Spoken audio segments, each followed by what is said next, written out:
அதிகாரம் 13. இந்த 3ஆம் தரம் நான் உங்களிடத்திற்கு வருகிறேன். சகல காரியங்களும் 2-3 சாட்சிகளுடைய வாக்கினால் நிலைவரப்படும்.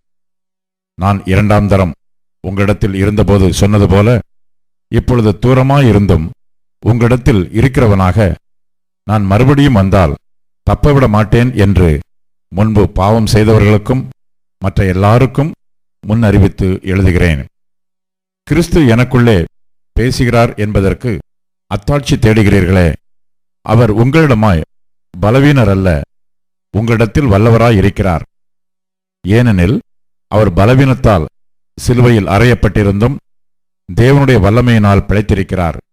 அப்படி நாங்களும் அவருக்குள் பலவீனராயிருந்தும் உங்களிடமாய் விளங்கிய தேவனுடைய வல்லமையினால் அவருடனே கூட பிழைத்திருப்போம். நீங்கள் விசுவாசம் உள்ளவர்களோ என்று உங்களை நீங்களே சோதித்து அறியுங்கள்.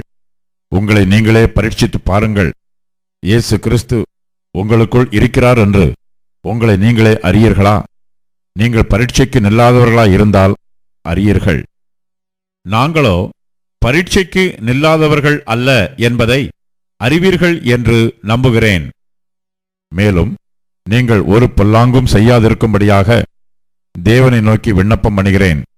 நாங்கள் பரீட்சைக்கு நின்றவர்கள் என்று காணப்படும் பொருட்டல்ல, நாங்கள் பரீட்சைக்கு நில்லாதவர்கள் போல் இருந்தாலும் நீங்கள் நலமானதை செய்யும் பொருட்டே விண்ணப்பம் பண்ணுகிறேன்.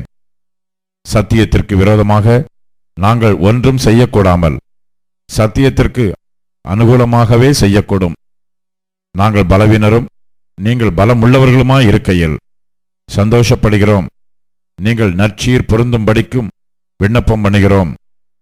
ஆனதால் இடித்து போடவல்ல, ஊன்ற கட்டவே கர்த்தர் எனக்கு கொடுத்த அதிகாரத்தின்படி நான் உங்களிடத்தில் வந்திருக்கும்போது கண்டிதம் பண்ணாதபடிக்கு நான் தூரமாயிருந்து இவைகளை எழுதுகிறேன்.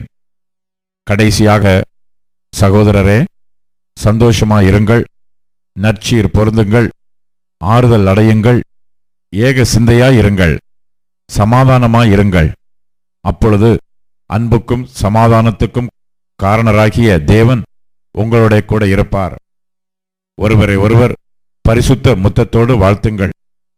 பரிசுத்தவான்கள் எல்லாரும் உங்களுக்கு வாழ்த்துதல் சொல்லுகிறார்கள்.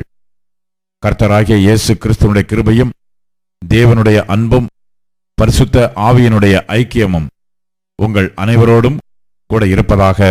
ஆமென்.